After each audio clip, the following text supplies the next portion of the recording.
हमारे वृंदावन का नियम है कि वसंत पंचमी से ठाकुर जी के गर्म वस्त्र धीरे धीरे कम किए जाते हैं। सबसे पहले ठाकुर जी के मोजे उतारे जाते हैं। मोजे क्यों? और कई बार ऐसा होता है कि वसंत पंचमी वाले दिन भयंकर कोहरा होता है वृंदावन में, इतना भीषण कोहरा कि आप अपना हाथ नहीं देख सकते आगे, और ठाकुर जी के मोजे उतारने पड़ते हैं। तो एक बार मैंने हमारे ब्रज के एक रसिक थे, उनसे कहा कि ठाकुर जी के मोजे क्यों उतार रहे हैं? इतनी तो ठंड पड़ रही है, बाहर गलन हो रही है, इतनी शीतलता हो रही है, ठाकुर जी के मोजे क्यों उतारते हैं वसंत पंचमी को? कई बार दिन के हिसाब से नियम का पालन नहीं करना चाहिए, वातावरण के हिसाब से भी करना चाहिए। हम सेवा सेवा चिल्लाते हैं सब जगह, ठाकुर जी के सुख का विचार करना चाहिए। बाहर इतना जाड़ो पड़ रहा है, हम ठाकुर जी के मोजा उतार रहे हैं। तो मुस्कुरा के बहुत अच्छी बात बोली, बोले देखो वसंत पंचमी पर मोजा इसलिए उतारे जाते हैं कि जब मोजा उतरेंगे तो ठाकुर जी को ठंड लगेगी, और जब ठाकुर जी को ठंड लगेगी तभी ठाकुर जी ऋतुओं से कहेंगे हाँ भाई जल्दी चलो, अब हमको जाड़ा लग रहा है, अब जल्दी गर्मी लाने प्रारंभ करो। ठाकुर जी को मोजे पहना के रखेंगे तो ठाकुर जी कहेंगे बढ़िया है, क्या हमको सर्दी तो लग नहीं रही, बढ़िया जाड़ा ही रहने दो। इसलिए वसंत पंचमी पे मोजे उतारे जाते हैं ताकि ठाकुर जी ही ऋतुओं को आज्ञा करें कि अब बढ़ो आगे, अब ग्रीष्म आने दो। पहला बात। अब ये तो थी सामाजिक स्तर की बात, सबको बताने वाली बात, पर एक गोपनीय रहस्य भी है, बता दें। हमारे वृंदावन में वसंत पंचमी से होली प्रारंभ हो जाती, कल से रंग प्रारंभ हो जाएगा, 40 दिन तक होली चलेगी वृंदावन में। कल पहला गुलाल लगेगा ठाकुर जी को। अंतरंग बात यह है कि ठाकुर जी वृंदावन में पादुका नहीं पहनते, और प्रतिदिन ठाकुर जी एक एक गोपी के यहां जाते हैं उसकी सेवा को, उसके प्रेम को स्वीकार करने के लिए। तो ठाकुर जी पादुका नहीं पहनते हैं, तो ब्रज की लीला में ब्रज की जितनी भी गोपियां श्री राधा रानी हैं वो ठाकुर जी के चरण चिन्ह देख लेती हैं कि आज ठाकुर जी कहां गए, और पीछे पीछे चरण चिन्हों के पीछे पीछे चलते चलते उस गोपी के यहां पहुंच जाते हैं जिसके यहां ठाकुर जी बैठे होते हैं। और वहां जाकर के सब सखियां खड़ी हो जाती, अच्छा तो आज यहां पे आनंद हो रहा है। फिर ठाकुर जी बड़े संकोच में आ जाते हैं। लेकिन जैसे ही सर्दी आती है ना, सर्दी में ठाकुर जी पहन लेते हैं मोजा। मोजा पहनते ही ठाकुर जी के चरण चिन्ह नहीं दिखते, सब गोपियां ढूंढती रह जाती हैं, ठाकुर जी मिलते ही नहीं है, कहां चले गए। तो जैसे ही होली आती है तो किशोरी जी चरण से मोजा उतरवाती हैं, बोले अब तो होली आ गई, अभी तक तो जाड़ा था उसका बहाना था, पर अब होली पे तो ये विशेष कृपा करेंगे गोपियों पर, ग्वालों पर, सखियों पर, इनके मोजा उतारो, कल से ये कहां कहां जाएंगे हमको सब खबर होनी चाहिए, और वहां जाके क्या पा रहे हैं, क्या कर रहे हैं, कैसे नाच रहे हैं। इसलिए किशोरी जी हट बट के ठाकुर जी के मोजा उतरवाती हैं ताकि इनके चरण चिन्ह हमको दिख सके ये कहां गए हैं। ये हमारे निवृत्त निकुंज की लीला है।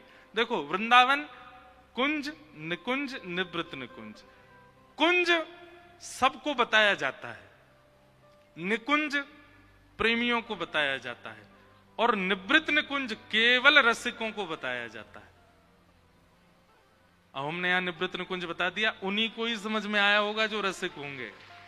ताली आप सब बजा लो, पर समझ में उन्हीं को आई होगी ये बात जो रसिक होंगे, जिनके चित्त में रसिक भाव होगा उन्हीं को ही पता होगा। इसलिए ठाकुर जी को मोजे उतरते हैं। अब ये मोजा उतरना, मोजा पहनाना, अब संसारी लोगों को लगेगा ये क्या पागलपना है, ठाकुर जी को मोजा पहना रहे हैं, ठाकुर जी को मोजा उतार रहे हैं। पूजा वालों के लिए ये कुछ भी हो सकता है, पर भक्ति वालों के लिए ये सेवा है, और सेवा की प्रधानता है। हमारे वृंदावन चंद पूजा नहीं कराते, सेवा कराते, सेवा प्रधान। सेवा में अपना सुख विचार नहीं किया जाता, ठाकुर जी का सुख विचार किया जाता है। जिसमें ठाकुर जी को प्रियता लगे हम वो करें।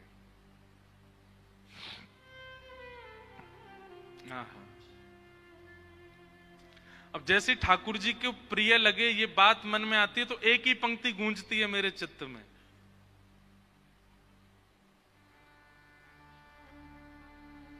जिन भेषा मेरो सांवरी छे, जिन भेषा मेरो सांवरी हम गाएंगे नहीं, बस ऐसे दोहरा दो हमारे साथ।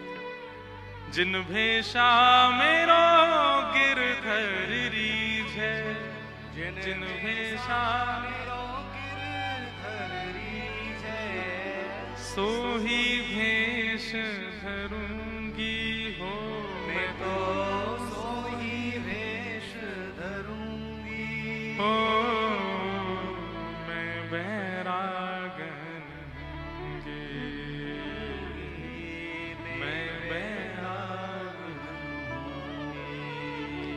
बाला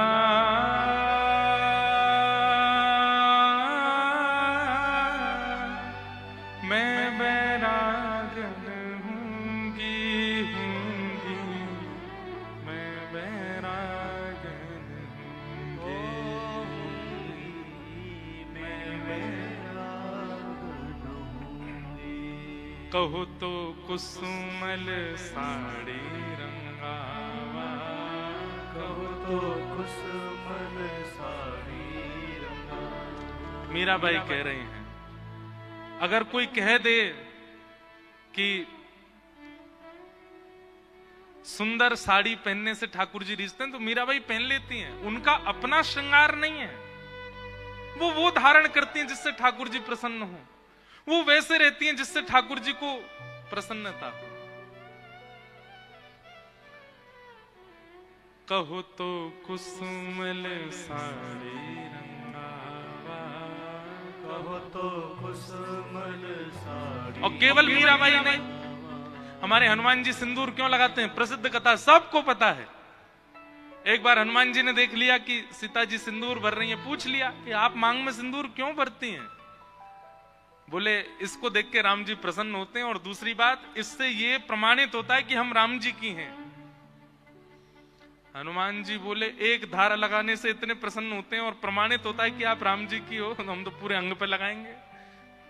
ये हनुमान जी भी गा रहे हैं, कहो तो कुसुमल साड़ी रंगावा, कहो तो कुसुमल साड़ी रंगावा, कहो तो भगवा भेष, कहो तो भगवा, कहो तो मोतियन मांग भरावा, कहो तो मोतियन मांग भरावा, कहो छिटकावा केश वाला, कहो छिटकावा केश। अरे हाँ मैं बैरागन हूँ।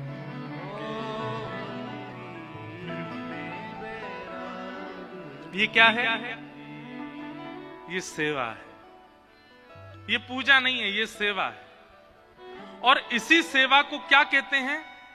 परम धर्म। क्या कहते हैं? परम धर्म। जो सेवा के पथ पर चलने लग जाता है उसकी आत्मा का कल्याण निश्चित है। भागवत जी कह रही हैं, सवई पुंसाम परो धर्मो यतो भक्तिर अदोक्षजे अहि तुक्य प्रतिहता यह आत्मा संप्रषेदति। देह का अभिमान हम जितना ज्यादा करेंगे उतने ज्यादा संसार में गिरते जाएंगे, और जितने देहाभिमान शून्य होकर के देह ठाकुर जी के तरह से रहे, ठाकुर जी को जैसे प्रिय लगे वैसे रहे, ठाकुर जी को जैसा हम ठाकुर जी के लगे ऐसा देह को रखना, ऐसा प्रसाद पाना, ऐसे ही सोना, ऐसे ही रहना, वही आत्मकल्याण कहलाता है, वो परम धर्म कहलाता है। इस प्रकार सूत जी महाराज परम धर्म का वर्णन करते हैं। आगे भागवत जी में भगवान के 24 अवतारों का वर्णन किया गया। उसके बाद भागवत जी की रचना कैसे हुई इस विषय को बताया गया। भागवत जी की रचना क्यों हुई, ध्यानपूर्वक सुनिएगा। श्री वेदव्यास जी महाराज ने अनेक पुराण लिखे, अनेक ग्रंथ लिखे। वेदव्यास जी की अंतिम रचना है श्रीमद् भागवत। भागवत जी लिखने के बाद वेदव्यास जी ने अपनी कलम को सरस्वती जी में बहा दिया। बोले अब कुछ और लिखना शेष नहीं है, ये सर्वोपरि है, ये संपूर्ण है। भागवत जी की रचना के पीछे मुख्य उद्देश्य क्या है?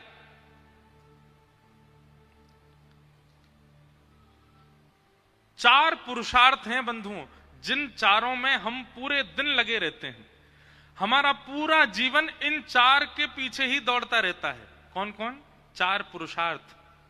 सबसे पहला धर्म, दूसरा अर्थ, तीसरा काम और अंतिम मोक्ष।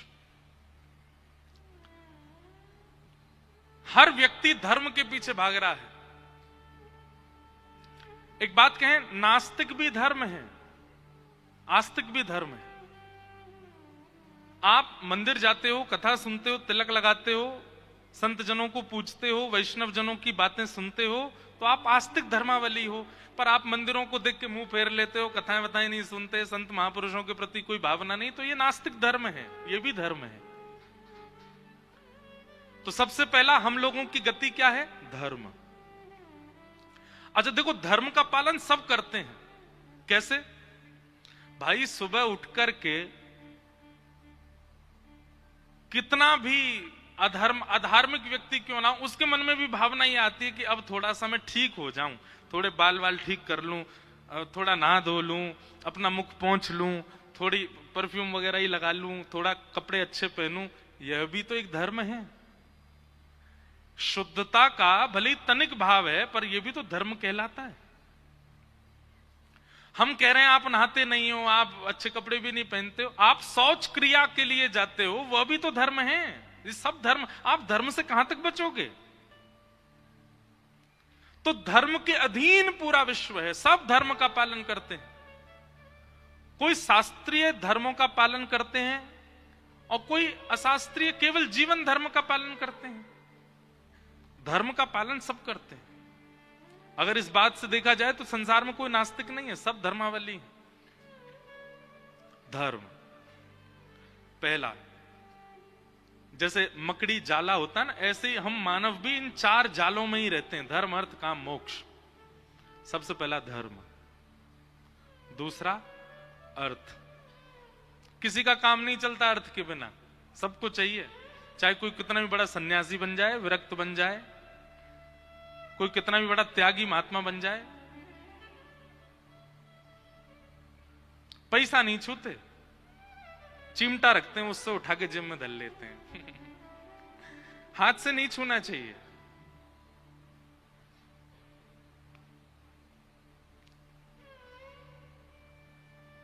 सबका काम चलता है, अर्थ सबको चाहिए। अच्छा, हम कहेंगे कि आप धन नहीं छूते, धन से आपका कोई अन्न भी नहीं लेते क्या? अन्न भी अर्थ में आ जाता है, क्योंकि अन्न का निर्माण अर्थ से ही होता है। तो धर्म, अर्थ और तीसरी बात काम। काम की अनेक परिभाषाएं। एक तो थोड़ी विलग परिभाषा है, पर काम का मतलब कामनाएं भी होती हैं, सबकी होती हैं। कामनाओं के बिना संसार में कोई रह ही नहीं सकता। आप जीवित ही नहीं रहोगे अगर कामना नहीं होगी तो। सबकी कामना होती है। धर्म, अर्थ, काम, और इन तीनों को भोगते भोगते कहीं ना कहीं व्यक्ति के अंदर चौथी भावना प्रकट हो जाती। किसकी? मोक्ष। मुझे मोक्ष की प्राप्ति हो। इन चारों की दौड़ में हर व्यक्ति लगा है। संसार का हर व्यक्ति धर्म, अर्थ, काम, मोक्ष के पीछे भाग रहा है। पर इनके पीछे भागते भागते कहीं ना कहीं उसके चित्त में एक अशांति लगती है। हमको 27-28 वर्ष में अशांति से लगने लगी, कितना भागें कितना भागें। हमसे बड़े बड़ी उम्र के लोग बैठे हैं यहां पर। आप लोगों को भी कभी कभी तो लगता होगा यार जीवन क्या है, पर पूरे दिन सुबह उठो, उठ करके ये करो, भागो दौड़ो यहां से वहां, और कर करा के रात में सो जाओ, फिर सुबह से वही क्रम। धर्म अर्थ काम मोक्ष, धर्म अर्थ काम मोक्ष, धर्म अर्थ काम, और अंतिम इच्छा सबकी यही रहती, मोक्ष। इन चारों की दौड़ में कहीं ना कहीं एक थकान का अनुभव होता है, एक अपूर्णता का अनुभव होता है। और वो अपूर्णता किस लिए है कि पंचम पुरुषार्थ जो है उस पर किसी की दृष्टि ही नहीं जाती है। पुरुषार्थ 5 हैं, 4 नहीं। और उस पंचम पुरुषार्थ को जन जन को बताने के लिए भागवत की रचना हुई। और वो पंचम पुरुषार्थ कौन सा है? प्रेम। क्या है? प्रेम। और अभी द्वारिका में कथा थी तो वहां मैंने कहा था कि जब प्रेम पुरुषार्थ का आप पालन करने लग जाते हो तो धर्म, अर्थ, काम और मोक्ष, ये चारों पुरुषार्थ आपके समाप्त हो जाते हैं। बहुत ध्यानपूर्वक सुनिएगा बात को। जब आप प्रेम के पथ के पथिक हो जाते हो तो कई बार प्रेमी व्यक्ति धर्म का चिंतन नहीं करता, प्रेमी व्यक्ति अर्थ का चिंतन नहीं करता, प्रेमी व्यक्ति की कोई कामना भी नहीं होती और प्रेमी को मोक्ष की भी इच्छा नहीं होती। पंचम पुरुषार्थ प्रेम है और ये प्रेम शब्द संसार में किसी के प्रति घट ही नहीं सकता, किसी के प्रति नहीं। प्रेम के मुख्य अधिकारी केवल श्यामा श्याम, केवल ठाकुर जी हैं। उन्हीं से ही हो सकता है और किसी से नहीं हो सकता। आप कहते हो आप अपनी पत्नी से बहुत प्रेम करते हैं, पत्नी कहे हम अपने पति से बहुत प्रेम करते हैं।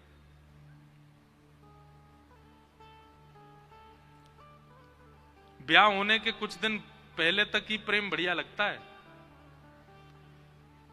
ब्याह से पहले लड़का को लड़की में साक्षात लक्ष्मी जी दिखती हैं। देखो चलती फिरती लक्ष्मी, देखो हमने लक्ष्मी नहीं देखी, ऐसी होती होगी। और लड़की को अपने पतिदेव में साक्षात नारायण दिखते हैं। परमात्मा का अंश है जिनसे मेरा ब्याह हो रहा है। और जैसे ही अति सामीप्य होता है, जैसे जैसे ब्याह होने के बाद सामीप्य बढ़ता है, फिर एक दूसरे के दोष दिखने लगते हैं। पति को पत्नी में ही शूर्पणखा दिखने लगती है और पत्नी को पति में ही काल भैरव, साक्षात काल भैरव। और आजकल तो बहुत ज्यादा हो रहा है। प्राचीन के लोग तो फिर भी बचे हुए, संभल गए। अब की जनरेशन लोगों को तो बहुत जल्दी दोष दिखने लग जाते हैं, दोष दर्शन हो जाता है। तो इसका मतलब क्या? प्रेम हो ही नहीं सकता। फिर उसके हाथ से पानी भी आएगा ना तो भी ठंडा पीता हूं मैं, पता नहीं था तुमको ठंडा चाहिए, मुझे थोड़ा गर्म पानी चाहिए, चाय तुमने कैसी बनाई। और फिर कहीं ना कहीं दोष दिखने लगते हैं। दुनिया का कोई भी संबंध ऐसा नहीं है जहां पर आपका प्रेम का मतलब क्या? प्रेम की परिभाषा हमारे शास्त्रों में बताई कि जहां पर आपका लगाव, जहां पर आपका स्नेह प्रतिक्षण वर्धमान, वर्धित होता हो।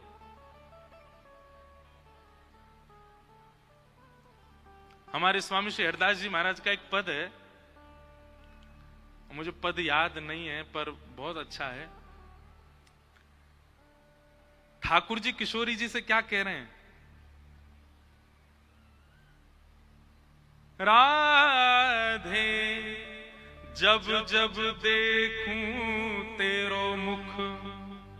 किशोरी जी से ठाकुर जी कह रहे हैं, श्यामा जब जब देखूं तेरो मुख, तब तब नयो नयो लागे।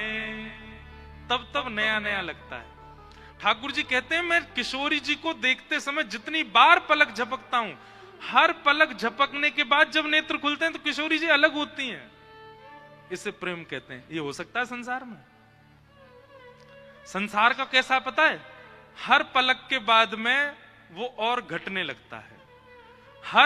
हर बार पलक झपकने के बाद आपका प्रेमी और थोड़ा कम लगने लगता है। अब थोड़ा और कम, अब थोड़ा और कम, अब थोड़ा और कम। पर प्रेम किसे कहते हैं? जहां पर प्रेमी सन्मुख हो और वो जितना निहारें, जितना देखें, जितनी बार दृष्टि पड़े, उतनी बार प्रेम पहले से अधिक है। ये संसार में किसी से नहीं हो सकता, किसी से भी नहीं।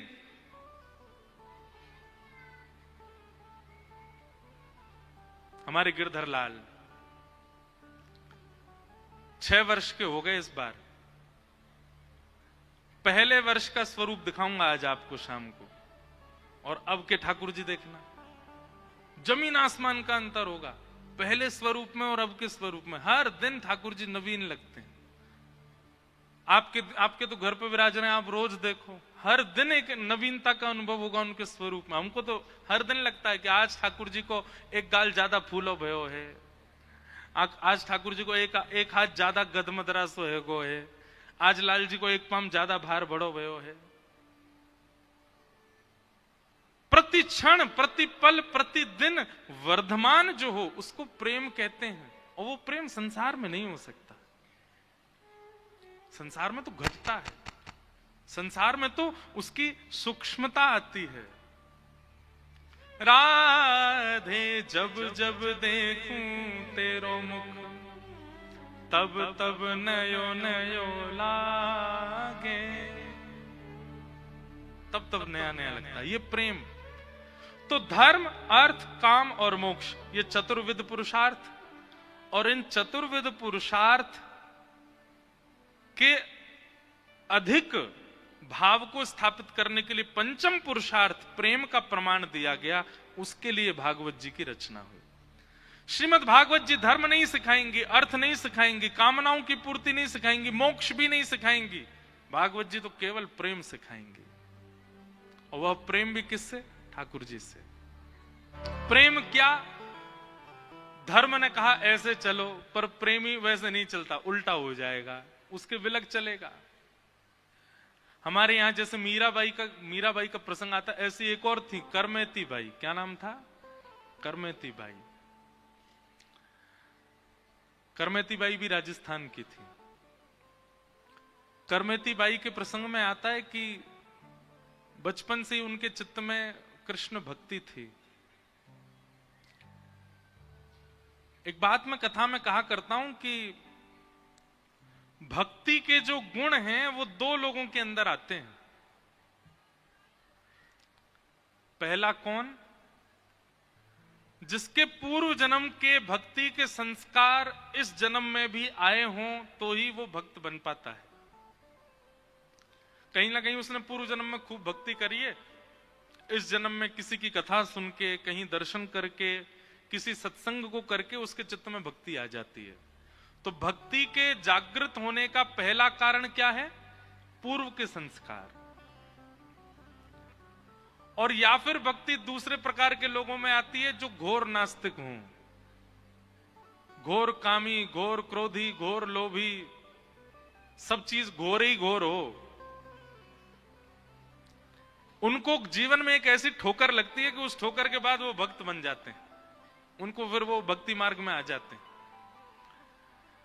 तो मीराबाई, करमेती बाई, सूरदास, कुंभनदास, रैदास, ये सब कौन है? ये सब पूर्व के भक्ति संस्कार वाले भक्त हैं। इनके जन्म में पूर्व से संस्कार थे। सब लोग बहुत ध्यान से सुनो।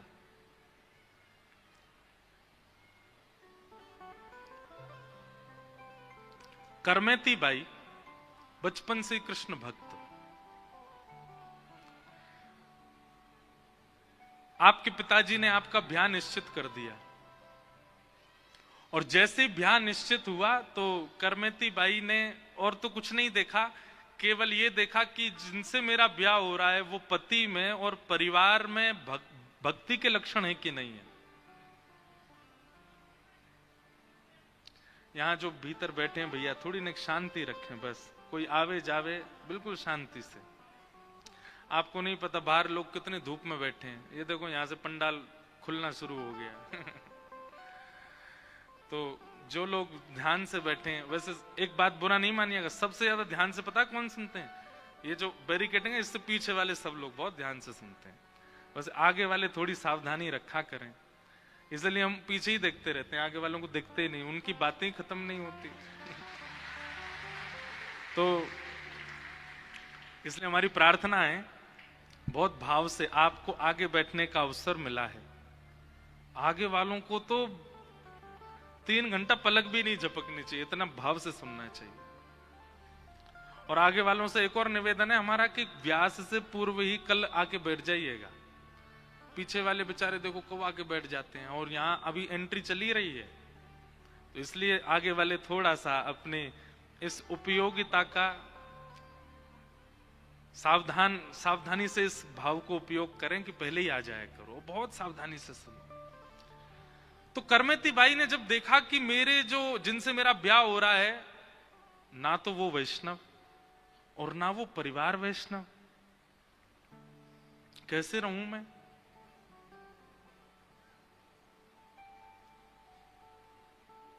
करमेती बाई ने खूब सोचा, माता पिता की आज्ञा मुझको माननी है, माता पिता को निराश नहीं करना है, पर अपने पिताजी से जाके कहा, पिताजी आप ये तो सोच लीजिए कि जिससे मेरा ब्याह हो रहा है उसको दूर दूर तक भक्ति का कोई लक्षण नहीं है, मैं कैसे जीऊंगी उसके साथ।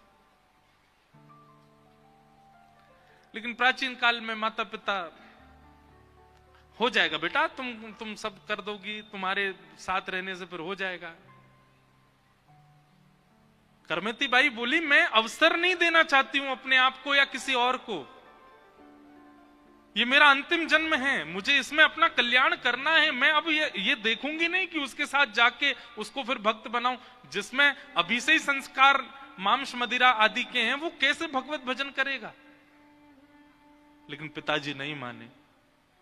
अच्छा कुल है, अच्छा खानदान है, अच्छा सब संपत्ति है, कोई बात नहीं। करमेती बाई बहुत परेशान हो गई। जिस दिन करमेती बाई का ब्याह था, जैसे जैसे बारात आती जा रही है, करमेती बाई इतना चिंतन में कि क्या करूं।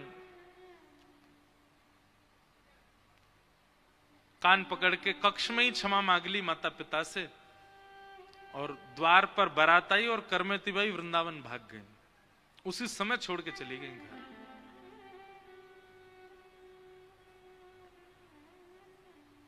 बहुत सुंदर चरित्र है करमेती बाई का। आपके पीछे सैनिक लगाए गए ढूंढने के लिए, तो सैनिकों से बचने के लिए स्थान ढूंढी, कहां जाऊं, तो रेगिस्तान था। उस रेगिस्तान में एक मरा हुआ ऊंट पड़ा था। उस ऊंट के कंकाल के भीतर करमेती बाई 3 दिन तक बैठी रही।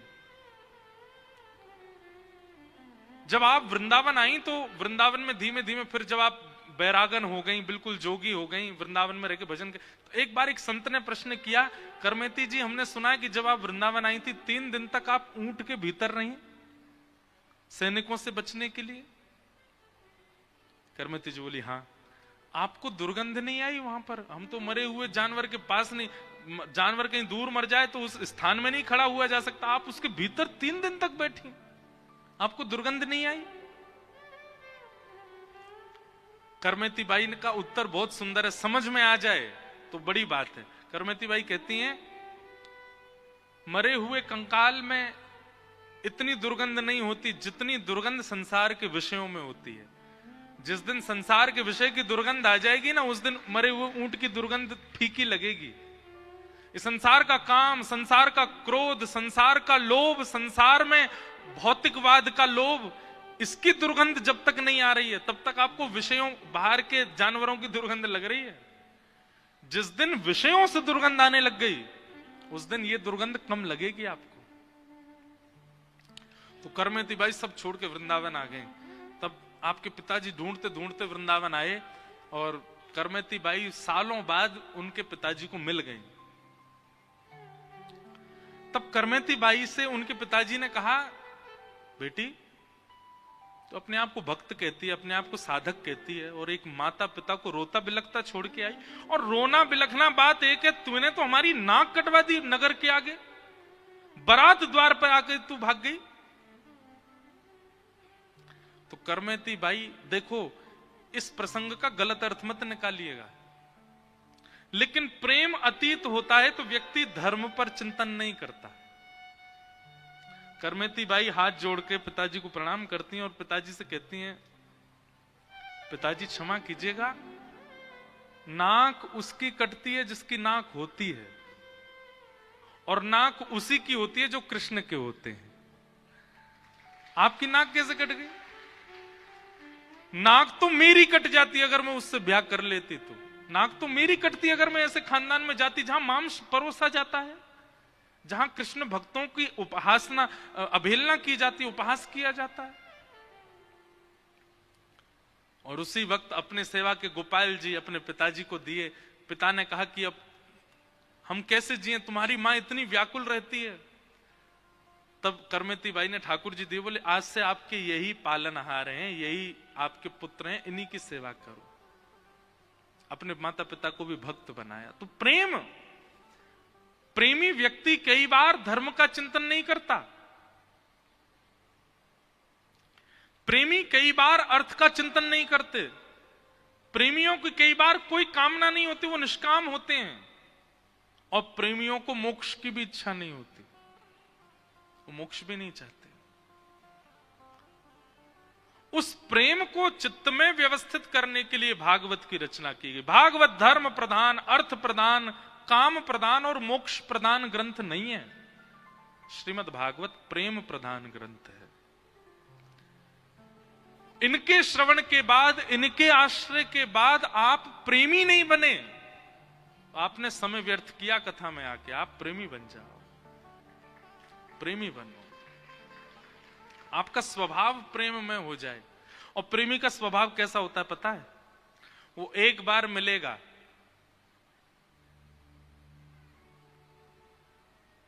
और मिलने के बाद जब जाएगा तो उसका स्मरण आपके चिंतन से नहीं जा पाएगा। उसकी क्रिया, उसका स्मरण आपको भावुक कर देगा, उसकी चर्चा आपको व्याकुल कर देगी। ये प्रेमी का स्वरूप होता है। वो जिनसे मिलता है वहां अपनी लंबी छाप छोड़ के जाता है। प्रेमी व्यक्ति का लक्षण है। हमारे ब्रज के रसिक संत, एक बार यदि आप मिल लोगे उनसे, आप भूल नहीं पाओगे उनको। उनका चिंतन, उनका स्मरण, उनका भाव सदैव चित्त में बना ही रहेगा। क्यों? क्योंकि वो प्रेम युक्त है। धर्म युक्त व्यक्ति का 2 रात्रि तक स्मरण हो सकता है, पर प्रेम युक्त व्यक्ति का स्मरण तो मरते दम तक रहता है। उसकी स्मृति नहीं जाती चित्त से। उस प्रेम को स्थापित करने वाली चित्त में श्रीमद् भागवत। तो वेद व्यास जी ने किस आश्रय से भागवत जी की रचना की? प्रेम। अब प्रेम बात कहूं तो प्रेम पर ही इतनी चर्चाएं याद आती हैं। अब करमती बाई याद आई, रसखान याद आ रहे हैं, कुम्मनदास याद आ रहे हैं, कृष्णदास याद आ रहे हैं। कल रात में अनुश्री जी, कुम्मनदास जी के, हम देखो ये भी एक कितना अच्छा भाव है ना कि कथा के बाद भी कोई संसारी चर्चा नहीं हो, तब भी भगवत चर्चा ही। आज हम वन भी गए, वहां भी भगवत चर्चा। एक वैष्णव के संग रहने का ये बहुत बड़ा लाभ है कि आप जितनी देर उसके साथ हैं, कोई संसारी चर्चा होती ही नहीं है, वैष्णव चर्चा चलती है। कुम्मनदास,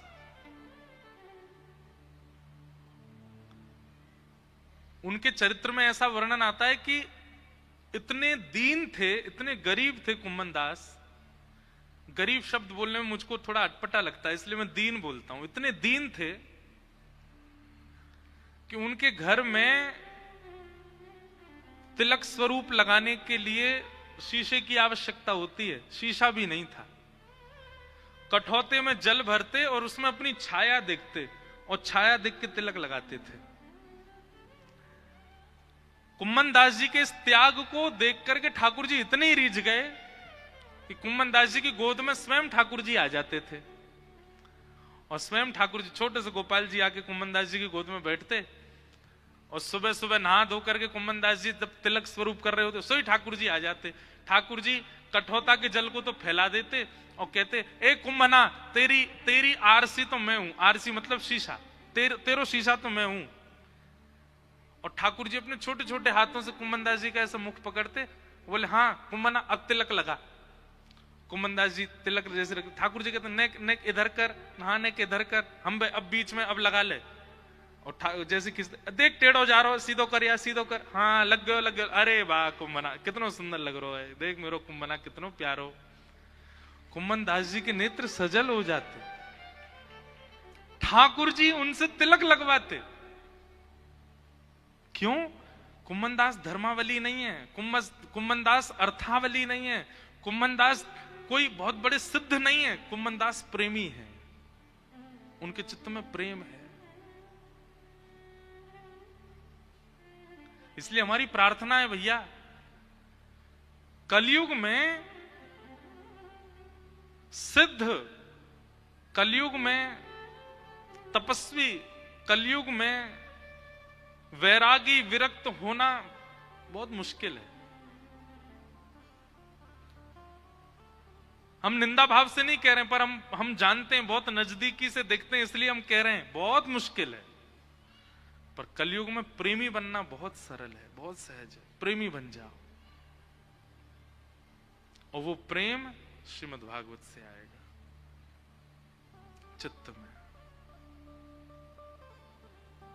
मीराबाई का स्वभाव था, आप किसी काले व्यक्ति को देख करके बोलोगे, मन में सोचोगे, बोलोगे नहीं, क्या बोलोगे? काला है, ठाकुर जी ने इसको काला बनाया है। किसी नाटे व्यक्ति को देख के बोलोगे, ठाकुर जी ने इसको नाटा बनाया। किसी लंबे, ओ ठाकुर जी ने कितना लंबा बनाया हो। किसी मोटे को देख के कितना खाता होगा, मोटा हो गया है। किसी पतले से, वो बड़ा ध्यान रखता है, पतला है तभी। पर प्रेमी व्यक्ति को यह सब नहीं दिखता। प्रेमी को तो हर स्थिति में श्याम सुंदर ही दिखते हैं। मीराबाई किसी सांवले व्यक्ति को देखती तो उसको देख करके नेत्र सजल हो जाते मीराबाई के, और उस सांवला व्यक्ति कहता, बाई जी आपके नेत्र सजल क्यों हो रहे हैं मुझे देख के? मीराबाई कहती, तुम पर कितनी कृपा की ना ठाकुर जी ने। क्यों? अपना वर्ण तुमको दे दिया है, अपना रंग तुमको दिया है।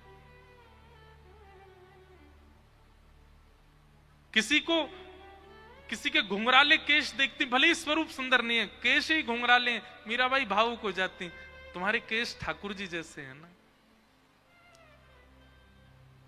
किसी की चतुराई देखती तो मीराबाई हंसने लग जाती और सोचती, ऐसी चतुराई होगी जब मक्खन चुरावे जाते होंगे, ऐसे ही चतुर रहते होंगे। मतलब उनको किसी में दोष ही नहीं दिखता है, सब में ठाकुर जी का गुण दिखता है। ये प्रेमी का स्वभाव हो जाता है। आपके ओरछा के बुंदेलखंड के श्री हरिराम व्यास, उनका तो प्रसिद्ध पद है।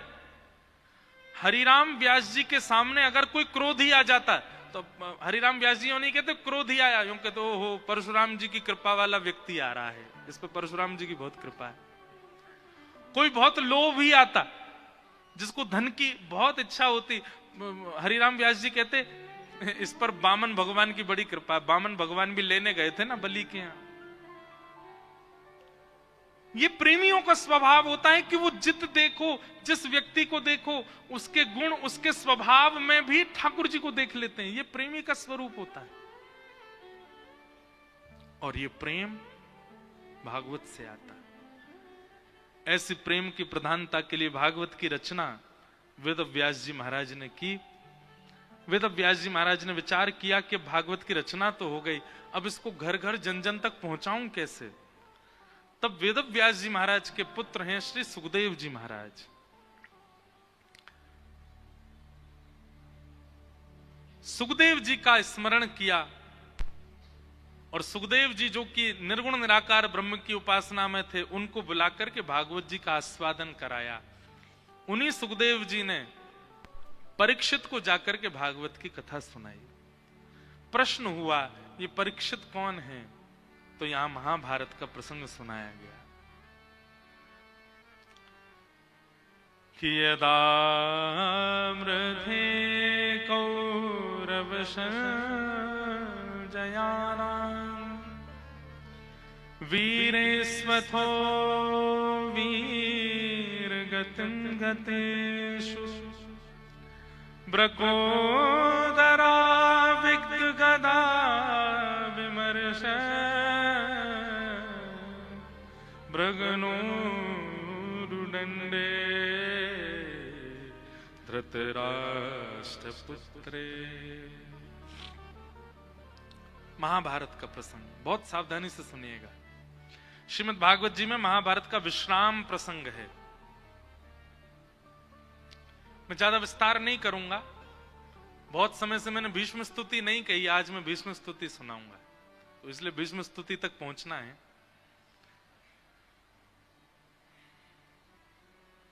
महाभारत का युद्ध विश्राम हो गया, पांडव जीत गए, कौरव हार गए। लेकिन दुर्योधन वो भी मरा नहीं था। बदला लेने के लिए उसने गुरुपुत्र अश्वत्थामा को आज्ञा कर दी कि तुम सोते हुए पांडवों को मार दो। सोते हुए पांडवों को मारने के लिए गया तो भगवान पांडवों को लेके कहीं और चले गए और वहां द्रौपदी के 5 पुत्र सोते रह गए। अश्वत्थामा ने उनको मार दिया, जिसके कारण अर्जुन ने अश्वत्थामा को बंदी बना करके द्रौपदी के सन्मुख प्रस्तुत किया। प्रसंग बहुत बृहद है, मैंने बहुत बार कथाओं में विस्तार से कहा है। द्रौपदी ने उसको मुक्त करने की आज्ञा दी। आधी दाढ़ी मूंछ मोड़ करके अश्वत्थामा को मुक्त कर दिया परंतु बदले की आग में अश्वत्थामा ने पांडवों के एकमात्र वंशधर, जो कि अभी जन्म लेने वाले हैं, उत्तरा के गर्भ के बालक को मारने के लिए ब्रह्मास्त्र छोड़ दिया। भगवान ने उत्तरा की रक्षा की और उत्तरा की रक्षा करके ठाकुर जी ने मन बनाया कि अब मुझे द्वारिका जाना चाहिए। अब महाभारत युद्ध हो गया, पांडव जीत गए, सब व्यवस्थित हो गया, अब मैं द्वारिका जाऊं। और जैसे ही ठाकुर जी द्वारिका के लिए निकलने लगे, ठाकुर जी के द्वारिका जाने का प्रस्ताव आते ही पांडव सब रोने लगे। कुंती ने स्तुति गाई और कुंती के स्तुति के बाद जैसे ही भगवान ने युधिष्ठिर को रोते हुए देखा तो ठाकुर जी युधिष्ठिर के पास गए, जाकर के बोले तुम रो क्यों रहे हो, क्या बात है?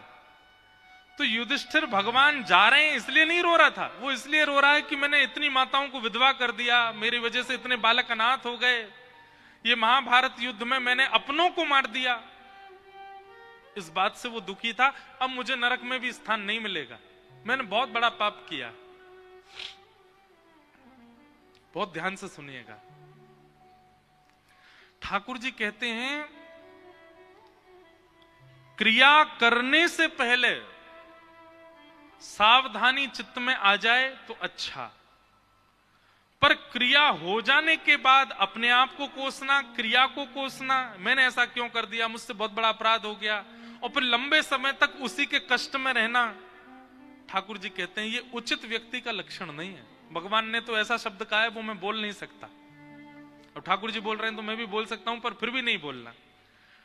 मतलब क्रिया करने से पहले सावधान नहीं हुआ है, क्रिया हो जाने के बाद फिर कर्म पे हाथ धर के बेटा मैंने ऐसा क्यों कर दिया, मुझसे बहुत बड़ा अपराध हो गया, मैं बहुत बड़ा पापी हूं, मुझे नरक मिलना चाहिए, मुझे ऐसा होना चाहिए।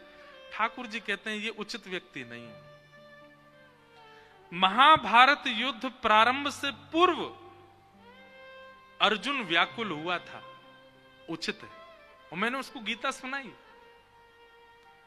लेकिन पूरा युद्ध हो गया और अब युधिष्ठिर रो रहे हैं मैंने अपनों को मार दिया, मैंने माताओं को विधवा कर दिया, मैंने बच्चों को अनाथ कर दिया। अब रोने से क्या फायदा, जब चिड़िया चुग गई खेत, अब रोने से क्या फायदा, जब खेत पूरा उजड़ गया।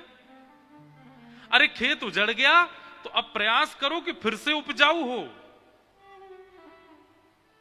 ठाकुर जी ऐसा कहते हैं, अपनी क्रिया करने के बाद उस क्रिया के प्रति मन में ऐसा भाव आना कि मैंने गलत किया, ये अच्छा है, पर ये गलत किया इसी के चिंतन में वर्षों व्यतीत कर देना, ये श्रेष्ठ व्यक्ति का लक्षण नहीं। श्रेष्ठ व्यक्ति क्या करता है, अपनी की गई क्रिया से अब मैं उसको संभालूं कैसे, अब उसका भरण पोषण कैसे करूं, इस चिंतन में लगा रहता है।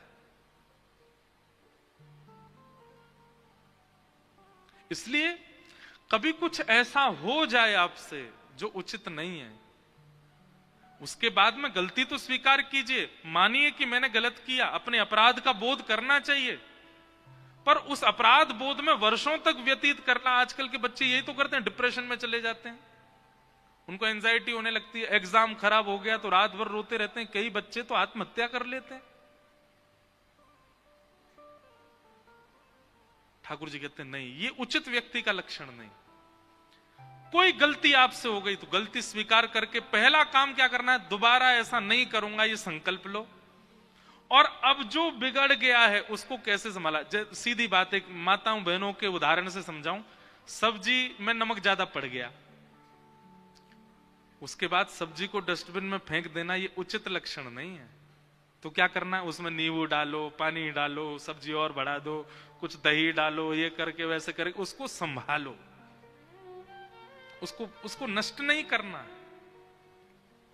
यही ठाकुर जी समझाते हैं गीता में। हम मानव हैं और गलती सबसे होती है। मैं व्यासपीठ पे बैठा हूं, मुझसे कोई गलती नहीं हुई होगी या नहीं होगी ऐसा नहीं है।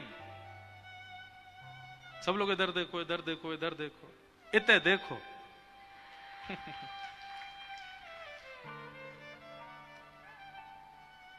गलती सबसे होती है। मनुज गलती का पुतला है जो अक्सर हो ही जाती है। और एक बात और सुनिए, किसी व्यक्ति ने जन्म लिया और पूरे जीवन में उसने कोई गलती नहीं करी तो वो कोई एलियन ही होगा, मानव नहीं था, कोई और ही था, वो किसी और नक्षत्र ग्रह का आया होगा।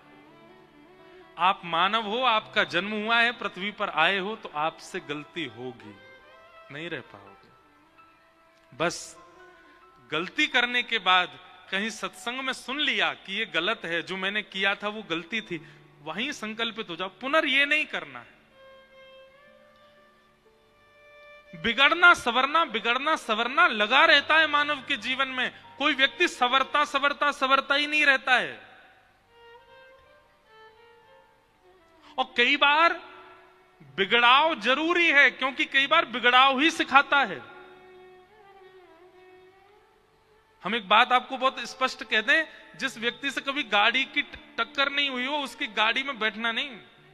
जिसने एक आध बार कभी गाड़ी को ठोका नहीं हो कहीं पर, वो कह दे कि मैं पहली बार से मैंने स्टीयरिंग पकड़ी, आज तक कहीं गाड़ी मेरे से छुई नहीं, उसकी गाड़ी में बैठना नहीं। उसको अनुभव ही नहीं है। अनुभव उसी को होगा जो एक आध बार कहीं कहीं लगा चुका है।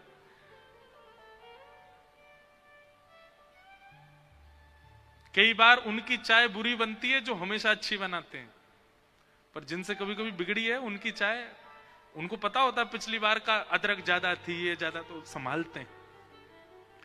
इसलिए संग उस व्यक्ति का करो, संग उस व्यक्ति के रहो जिसने गलतियां करी हैं और गलतियां करके अपने आप को संभाला भी है। और जो व्यक्ति ये कह दे मैंने कभी कोई गलती नहीं करी, उससे 100 फीट दूर रहे ना, क्योंकि अभी तक नहीं करी तो अब करेगा, और अब ऐसी करेगा कि अब हमारे संग हमको भी लेके जाएगा अपने साथ। ये बहुत रहस्यात्मक बात है, इसको ध्यान से समझिएगा। बहुत बड़ी बात नहीं है गलतियां होना, स्वाभाविक बात है, पर दोहराना गलत है, उसका रिपीटेशन गलत है, वो नहीं होना चाहिए, वो रिपीट में नहीं आनी चाहिए। ये ठाकुर जी गीता में समझाते हैं।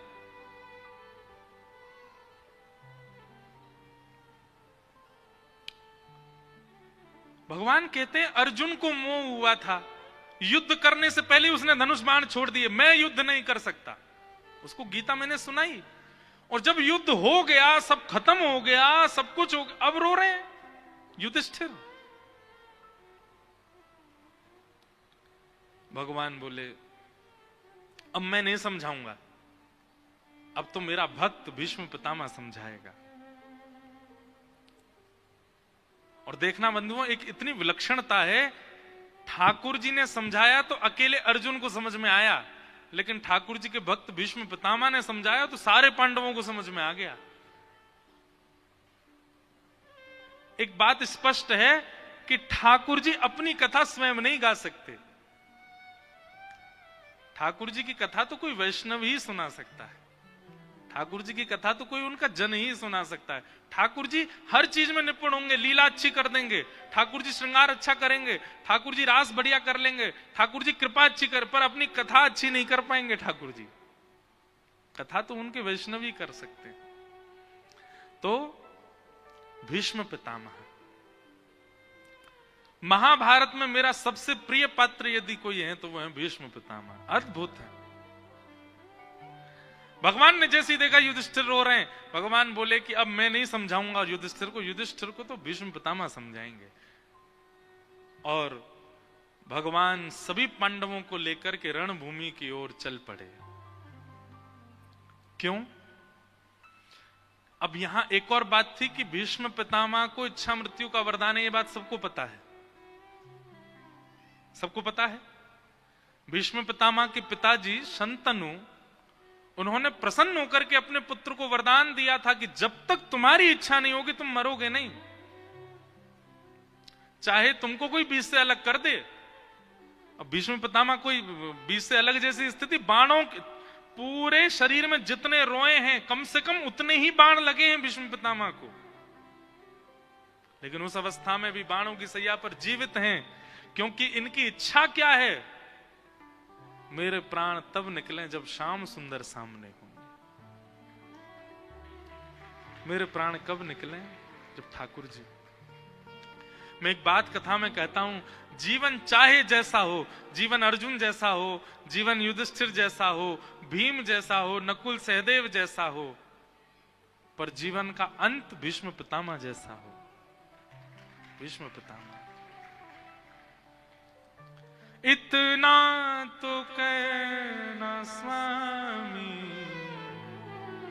जब प्राण तन से निकले, गोविंद नाम लेकर, जब प्राण तन से निकले। एक बात हमारी सुनिए भैया, आप लोग ठाकुर जी से क्या क्या नहीं मांगते, सब मांगते हो। पर देखा जाए तो आप जो कुछ भी ठाकुर जी से मांगते हो वो आप परिश्रम करके स्वयं प्राप्त कर सकते हो। ठाकुर जी से केवल एक वस्तु मांगो, नाथ सुख दुख सब हम अपने कर्म से प्राप्त कर लेंगे, आप तो केवल हमारा अंत सुधार दीजिएगा। हमारी जब अंतिम श्वास जा रही हो, हमें नहीं पता कब होगा, बस उसको पवित्र आप कर देना।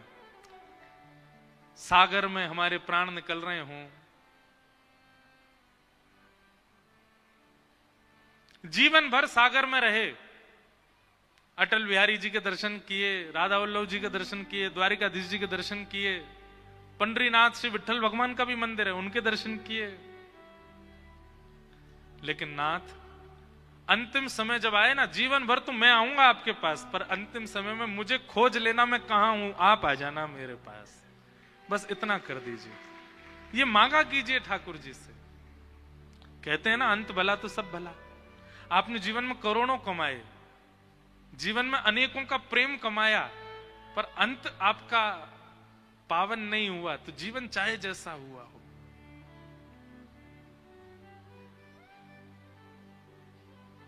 इसलिए हर दिन ठाकुर जी से यह प्रार्थना कहनी चाहिए, इतना तो कहना स्वामी, जब प्राण तन से निकले,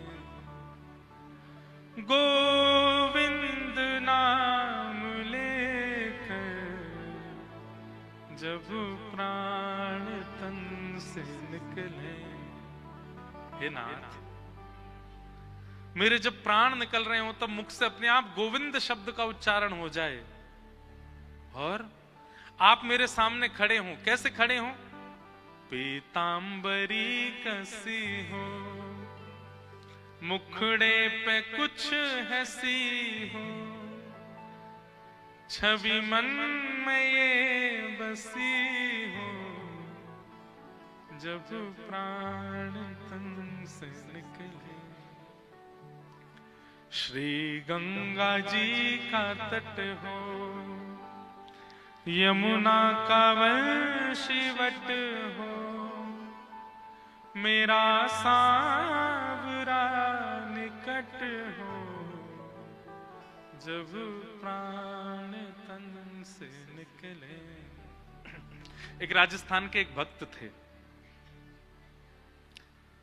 वो जन्म से ही बड़े उदासीन हो गए।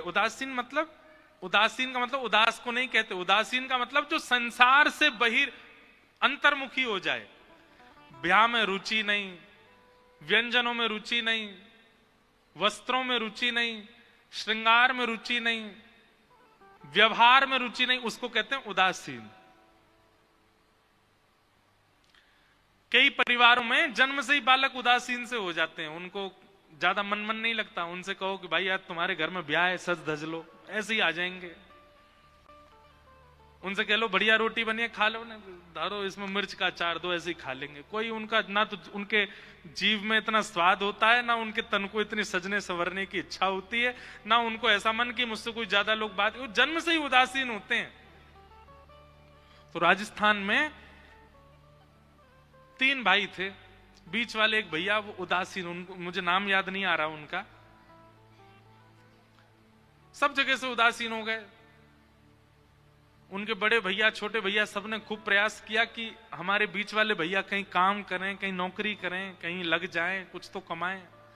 राजा के यहाँ दोनों बड़े भैया और छोटे भैया दोनों कार्य करते थे, और राजा से कह के उन्होंने बीच वाले भैया की भी नौकरी लगवा दी, लेकिन 2-3 दिन काम करके भागे आए, मन नहीं लगा।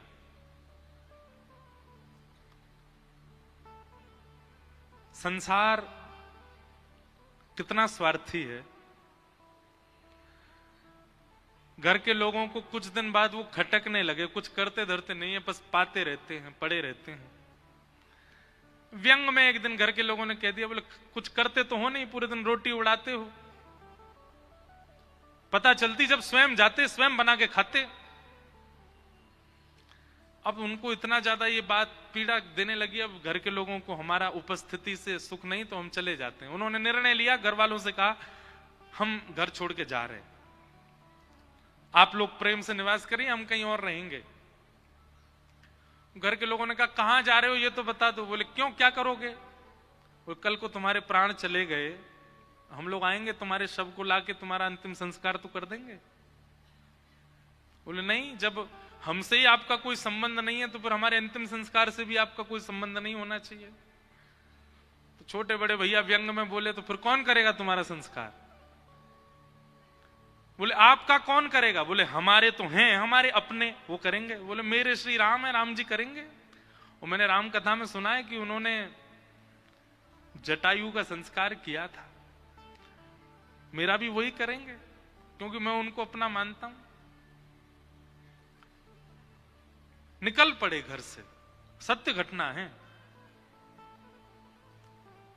और कहीं वन में जाकर के कोई दे जाता भिक्षा आदि तो पा लेते, नहीं तो राम राम जपते भजन करते। और उनकी एक ही इच्छा थी, राम जी मेरा संस्कार करें, मेरे इस देह का। उनको यह भी पता था कि अब ये मेरा अंतिम जन्म है, इसके बाद जन्म नहीं होना, बस मेरा ये है अंतिम क्षण में राम जी मेरे सामने आ जाएं और मेरे देह का संस्कार प्रभु श्री राम पिंडदान वही करें। उसके पीछे कारण था, बोले संसार के पुत्र, संसार के बालक पिंडदान करते हैं तो संसारी जीव पिंडदान करता है तो फिर संसार में फिर आना पड़ता है। ठाकुर जी पिंडदान करेंगे तो संसार में आना ही नहीं पड़ेगा। इसका मतलब यह नहीं है कि पुत्र के पिंडदान से आना ही पड़ता, पर उनकी भावना ऐसी थी कि ठाकुर जी कर देंगे तो फिर जन्म का चक्कर खत्म हो जाएगा।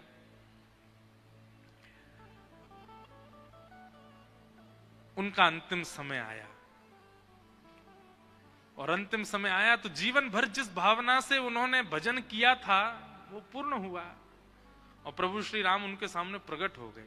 और अकेले प्रकट नहीं हुए, राम जी भी आए, लक्ष्मण जी भी आए, भरत जी भी आए, सीता जी भी आई और हनुमान जी भी आए, सब आए साथ में। सब ने आकर के एक क्षण के लिए उनको राम दरबार का दर्शन हुआ, और दर्शन देते ही उनके प्राण निकल गए। प्राण जैसे निकले, ठाकुर जी के नेत्र सजल हो गए। अब देखो, कोई जीवित अवस्था में अगर ठाकुर जी को बुलाए तो ठाकुर जी का आना संभव होगा? मुझे नहीं लगता कि वे आएंगे। हम ना तो हमारी भक्ति ऐसी कि ठाकुर जी हमारी जीवित अवस्था में आ जाएं। इसलिए ठाकुर जी से यही मांगो कि अंतिम क्षण में आ जाना आप। राम जी आ गए। राम जी ने तुरंत लक्ष्मण जी भरत जी से कहा व्यवस्था करो, इनका संस्कार करना है। लक्ष्मण जी ने, भरत जी ने लकड़ियां तोड़ी, लक्ष्मण जी ने चिता बनाई, सब व्यवस्था हुई। और सबके मन में यह भाव था कि जटायु का संस्कार तो केवल लक्ष्मण जी ने देखा था, आज ठाकुर जी के हाथों एक परम वैष्णव का संस्कार हम भी देखेंगे। हनुमान जी महाराज चरणों में गिर गए, बोले भगवान हम आपसे एक प्रार्थना करना चाहते हैं। क्या? आप तो जटायु जी का संस्कार कर चुके हैं, अंतिम संस्कार भी एक बहुत बड़ा यज्ञ माना जाता है। जिन परिवारों में लोगों का गमन होता है और फिर अंतिम संस्कार जिसका दायित्व होता है, उसके अनेक पाप नष्ट होते हैं, क्योंकि वो एक व्यक्ति का संस्कार कर रहा है, उसको पृथ्वी से प्रस्थान करा रहा है। जैसे जन्मदात्री मां को बहुत श्रेष्ठ माना जाता है, ऐसे अंतिम संस्कार करने वाले पुत्र को भी बहुत श्रेष्ठ माना जाता है, क्योंकि एक की कृपा से आपका जन्म हुआ है और एक की कृपा से आप प्रस्थान कर रहे हो। इसलिए अंतिम संस्कार करने वाला सुपात्र होना चाहिए, इसीलिए पुत्रों को पात्र बनाइए। एक माता जी हमारे पास आई थी कल परसों, उन्होंने एक बात कही, बोले महाराज जी हमारे बुंदेलखंड में अगर पुत्र जन्म ना ले तो हमारे बुंदेलखंड में बहुत उसके प्रति, मां के प्रति, उसके प्रति बहुत दुर्भावना रखी जाती है। आप कृपा करके इस विषय में थोड़ा कहिएगा, हम आपसे निवेदन करें। सबसे पहले तो देखिए, पुत्र की कामना एक ना एक दिन सबको हो जाती है, परंतु अगर आप परम वैष्णव हो, पुत्र की कामना मत कीजिए, पात्र की कामना कीजिए। किसकी कामना? पात्र की। और पात्र पुत्री भी होती है। हम ये भी नहीं कहेंगे कि पुत्री की ही कामना करो या पुत्र की ही कामना करो, दोनों में से कोई भी आए, आना पात्र चाहिए, आना श्रेष्ठ चाहिए, वो पात्र हो।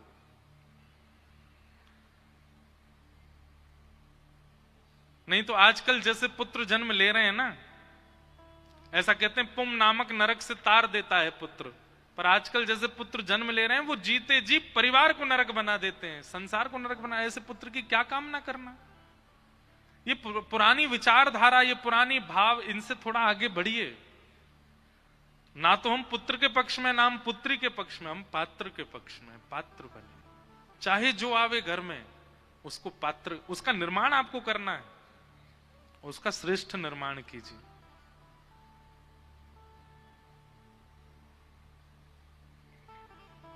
हमारी भारत भूमि वीरांगनाओं से भरी है, वीरों से भरी है, और उनका निर्माण पिता माता ने ही किया है।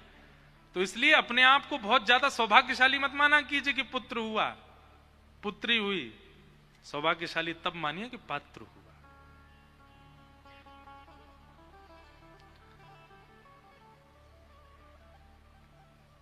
हनुमान जी महाराज बोले, भगवान आप तो एक का संस्कार कर चुके हैं, कृपा करके हम आपसे प्रार्थना कर, इनके संस्कार का अधिकार हमको दीजिए, हम इनका संस्कार करेंगे और 13 दिन तक जो नियम होते सबका पालन हम करेंगे।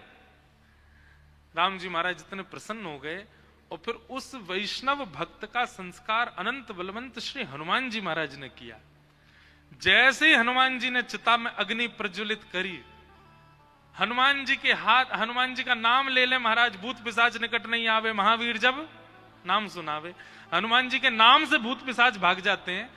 जिन हनुमान जी ने चिता में अग्नि दी हो, जैसे ही उस चिता में से, अग्नि में से धुआं प्रकट हुआ, तो उस क्षेत्र में जितने भी प्रेत वायु में भ्रमण कर रहे थे, उस धुआं का स्पर्श करते सब मुक्त हो करके भगवत धाम को प्रस्थान करने लगे, और प्रस्थान करके सबको वैकुंठ की प्राप्ति हो गई। अब नियम होता है कि 13 दिन तक नियमों का पालन किया जाता है।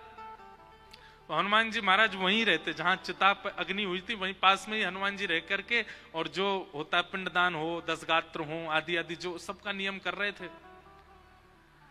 तभी हनुमान जी को जोर जोर से रोने की आवाज आने लगी। तो हनुमान जी महाराज ने वृक्ष के ऊपर देखा, समझ गए कोई प्रेत रो रहा है। हनुमान जी बोले, अरे इस गांव के, इस जंगल के सारे प्रेत मुक्त हो गए, तुम कैसे रह गए?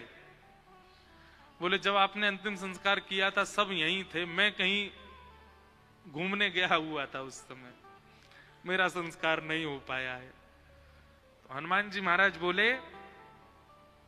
बोले जिसका संस्कार हुआ वो सामान्य नहीं था, उसने अपना पूरा जीवन राम जी को अर्पित कर दिया, और हमारे हाथ से संस्कार हुआ है, रुको हम तुमको मुक्त करते हैं।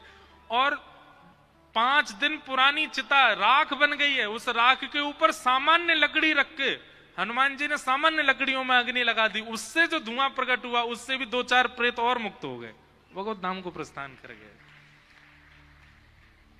तो पूरी कथा सुनाने का अभिप्राय यह था, जीवित अवस्था में भगवत दर्शन की इच्छा हो अच्छी बात है, परंतु अब इस घनघोर कलिकाल में वो संभव हो पाएगा ये हम दावे से नहीं कह सकते। इसलिए अंतिम काल ही मांग लो कि हे नाथ, इतना तो कहना स्वामी, जब प्राण तन से निकले, हमारी अंतिम श्वास निकल रही हो नाथ, उस समय आप आ जाना। भीष्म पितामह को जिस समय उनके पिता ने वरदान दिया कि तुमको इच्छा मृत्यु का वरदान है, तुम जब इच्छा करोगे तभी तुम्हारे प्राण निकलेंगे, चाहे तुम्हारे शरीर का कोई विदर्ण क्यों ना कर दे, उसी समय भीष्म पितामह ने नेत्र बंद करके इच्छा मृत्यु धारण कर ली थी कि मेरे प्राण तभी निकलें जब द्वारिकाधीश श्री कृष्ण मेरे सामने खड़े हों, उनको देखते देखते मैं प्राण त्यागूंगा। ये इच्छा मृत्यु थी। आज पूरा बदन उनका बाणों से आच्छादित हो गया, मृत्यु देवी सामने खड़ी है, पर भीष्म पितामह कहते हैं स्पर्श मत करना मेरा, मेरी अंतिम इच्छा है कि द्वारिकाधीश सामने आएंगे तभी प्राण त्यागूंगा।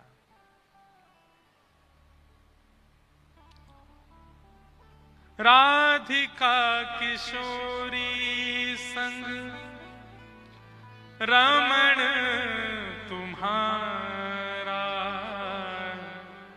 मुझको दिखा दो कभी ऐसा नजारा। राधिका किशोरी संग रमण त्यारा, मुझको दिखा दो कभी ऐसा नजारा। राधिका किशोरी संग रमण तुम्हारा, मुझको दिखा दो कभी ऐसा नजारा। फिर चाहे मैं मर जाऊं, फिर चाहे मैं मर जाऊं, ओ फिर चाहे मैं मर जाऊं, ओ फिर चाहे मैं मर जाऊं, बसा कर नैनन में, छिपा कर नैनन में, बसा कर नैनन में, सब गाओ। बसा कर नैनन में, छिपा कर नैनन में, बसा कर नैनन में। बहुत प्यारी पंक्ति है। छुपा कर नैनन में। ओ राधिका किशोरी संग रमण तुम्हारा, मुझको दिखा दो कभी ऐसा नजारा। राधिका किशोरी संग रमण त्यारा, मुझको दिखा दो कभी ऐसा नजारा। हमारे ब्रज में कहते हैं, हे श्याम सुंदर, आप और किशोरी जी दोनों बस विहार करते हुए किसी दिन वृंदावन में दिख जाओ हमको। एक बार श्यामा श्याम दोनों दिख गए, इन नेत्रों में विराजमान हो गए, उसके बाद फिर चाहे मैं मर जाऊं, ओ फिर चाहे मैं मर जाऊं, फिर चाहे मैं मर जाऊं, फिर चाहे मैं मर जाऊं, बसा कर नैनन में, छिपा कर नैनन में, बसा कर नैनन में, छिपा कर नैनन में, ओ बसा कर नैनन में, छिपा कर नैनन में, बसा कर नैनन में, छुपा कर नैनन में। ओ मनमोहन तुम्हें रिझाऊं, ओ मनमोहन तुम्हें जाऊं, ओ तोहे नित नए लाड लड़ाऊं, तोरे नित लाड लड़ाऊं, बसा कर नैनन में, छिपा कर नैनन में, बसा कर नैनन में, छुपा कर नैनन में। ओ बसा कर नैनन में, छिपा कर नैनन में, बसा कर नैनन में, छुपा कर नैनन में। श्री राधा रमण लाल की।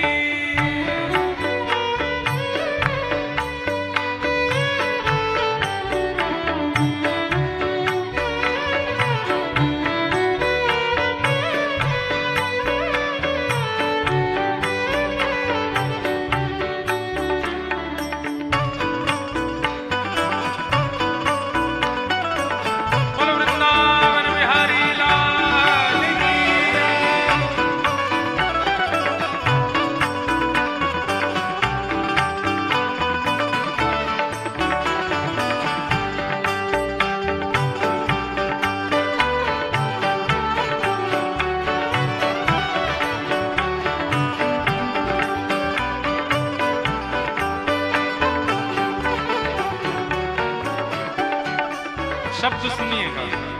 घुंघरू बनूं जो तेरी पायल का प्यारे, पल पल चूमा करूं चरण तिहारे।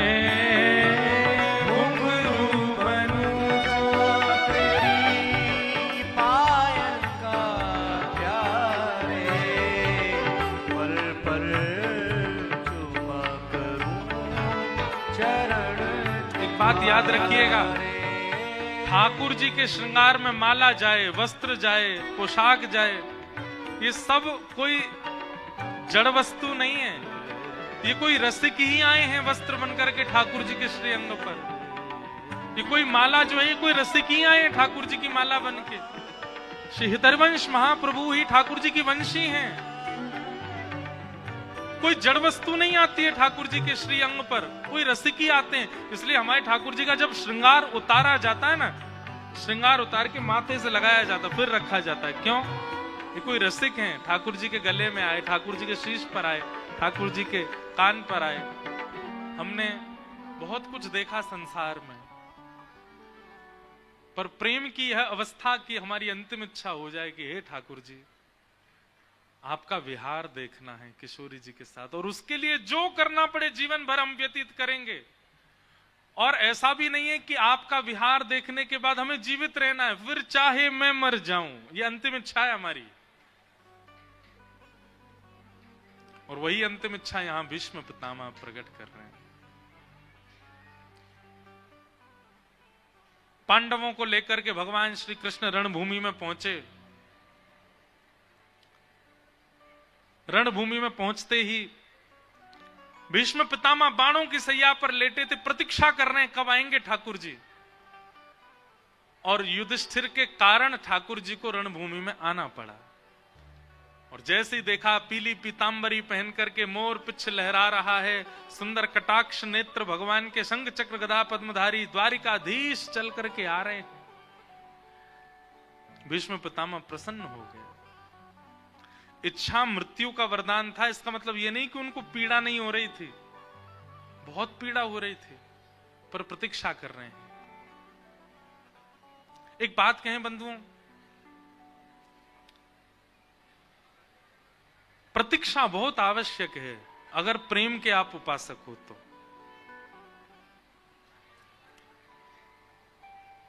पूजा करने वालों को, साधना करने वालों को प्रतीक्षा नहीं करनी पड़ती।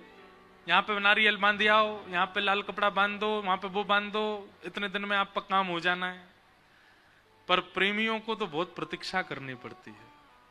मीराबाई ने तो एक युग प्रतीक्षा करी। पहले माधवी गोपी थी, फिर माधवी गोपी के बाद वही मिहिरा बनी, उनका असली नाम मिहिरा था।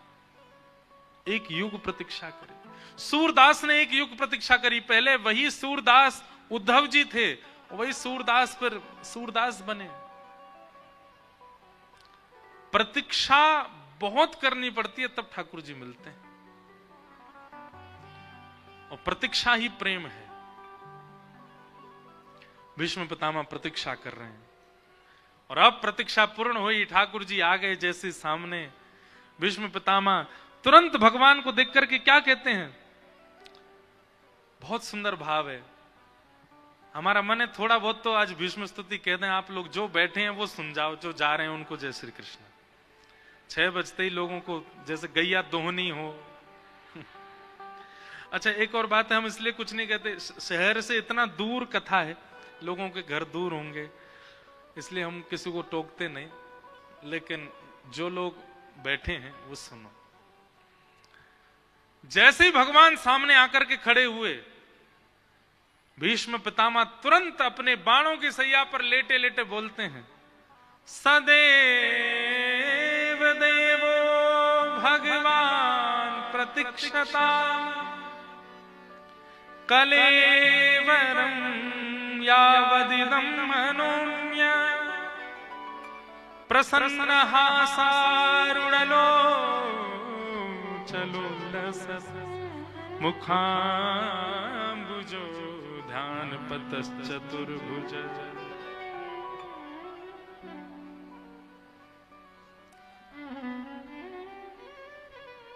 बाणों की सैया पर भीष्म पितामह।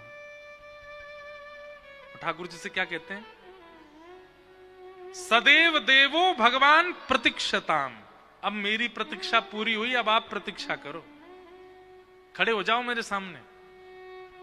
भगवान सामने आकर के खड़े हो गए, बाणों की सैया पर लेटे हैं, रोम रोम में बाण लगा, रक्त निकल रहा है भीष्म पितामह के अंग से, और प्रसन्न मुद्रा है भीष्म पितामह की।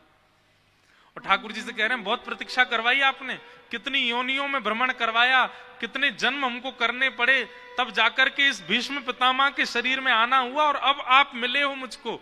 अब मेरी प्रतीक्षा पूर्ण हो रही, अब आपकी प्रतीक्षा प्रारंभ। भीष्म पितामह ठाकुर जी बोले हमको क्या प्रतीक्षा करनी है? बोले मेरे प्राण निकलने की प्रतीक्षा करो, मुझे इच्छा मृत्यु का वरदान है, मैं चाहूं तो अब भी 100 वर्ष तक प्राण नहीं त्यागूंगा अपने। भगवान बोले तो हम 100 वर्ष तक खड़े रहे? भीष्म पितामह बोले इतने में ही घबरा गए? खुद 84 लाख योनियों में हमको घुमाते रहते हो, तब आपको बिल्कुल दया नहीं आती हम पे? और अब जाकर के अवसर मिला है, सामने खड़े हो, 100 वर्ष भी यदि प्रतीक्षा करनी हो तो नहीं करोगे मेरे लिए? ठाकुर जी बोले थोड़ा जल्दी करो, हमको द्वारिका भी जाना। भगवान भीष्म पितामह बोले खड़े रहो चुपचाप, अब तो एक एक रों को जी भर के देखूंगा, और जब मन मेरा परिपूर्ण हो जाएगा तब अपने प्राण त्यागूंगा।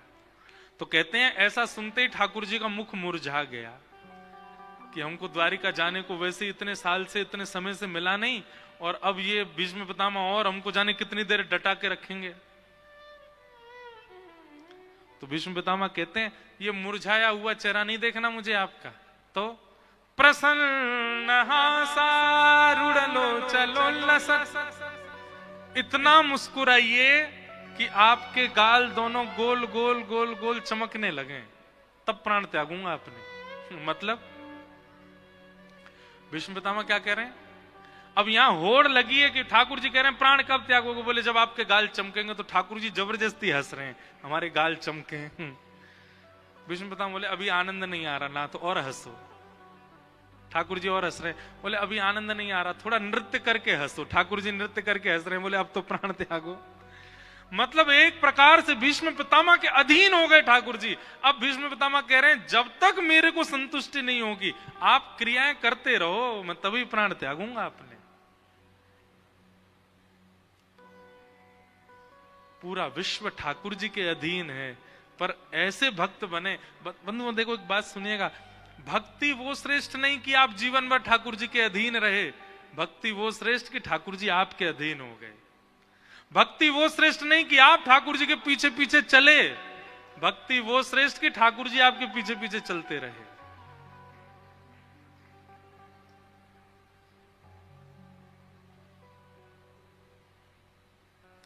जगन्नाथपुरी कितने लोग गए? हाथ ऊपर करो। जगन्नाथपुरी जाते हैं तो वहां भुवनेश्वर से जगन्नाथपुरी के बीच में एक स्थान पड़ता, साक्षी गोपाल, नाम सुना? ऐसा कहते हैं कि पूरी की यात्रा करने के बाद जब आप वापस अपने घर जाओ तो साक्षी गोपाल को प्रणाम करना चाहिए, क्योंकि आपकी जगन्नाथ यात्रा की साक्षी वही करेंगे। वो साक्षी गोपाल भगवान भी हमारे वृंदावन से गए वहां पर, और कैसे गए इतनी सुंदर कथा है। अब भीष्म स्तुति तो कल ही होगी, अब ये कथा के बाद हम विराम देते हैं। आ जाते हैं, बहुत कथाएं भाव आती रहती, मैं तो कई तो कहता नहीं। तो उड़ीसा में कुछ वैष्णव ब्रज यात्रा करने के लिए आए, 84 कोस की यात्रा। और उस समय की बात है जब गाड़ी साधन नहीं थे, महीनों लगे पहले तो वृंदावन आने में, और फिर वृंदावन से 84 कोस यात्रा करी। तो 84 कोस यात्रा करने के बाद गोपाल जी का मंदिर था वृंदावन में, गोविंद देव जी के पास में। वहां रात्रि सब लोग आकर के अपनी यात्रा विश्राम किए। अब कल सबको वापस उड़ीसा निकलना था, तो रात में सब एक दूसरे को गले मिल रहे थे, सब एक दूसरे को धन्यवाद कह रहे थे, बढ़िया यात्रा हमारी पूरी हो गई। उस यात्रा में एक वयोवृद्ध थे, उन वयोवृद्ध की एक युवा लड़के ने बड़ी सेवा करी थी। तो वो वयोवृद्ध इतने प्रसन्न होकर उस बालक को हृदय से लगा, तेने मेरी बड़ी सेवा करी, तू चल मेरे साथ वापस, मेरी नातनी तेरे बराबर की है, उसी से तेरा ब्याह कराऊंगा मैं, बड़ी सुंदर है, उससे तेरा ब्याह होगा, और तू चल वापस, तेरे को उपहार में मैं अपनी नातनी से ब्याह कराऊंगा। वो भी प्रसन्न हो गया, करा देना, हम तो बैठे तैयार। जैसे ही पहुंचे उड़ीसा, तो उन वयोवृद्ध ने अपने घर पे जाके कहा कि भाई यात्रा में एक बालक मेरे साथ था और उसने मेरी बड़ी सेवा करी, मैंने ये हमारी बिटिया है, इसके लिए वही ढूंढ रखा है, उसी से ब्याह कराना है।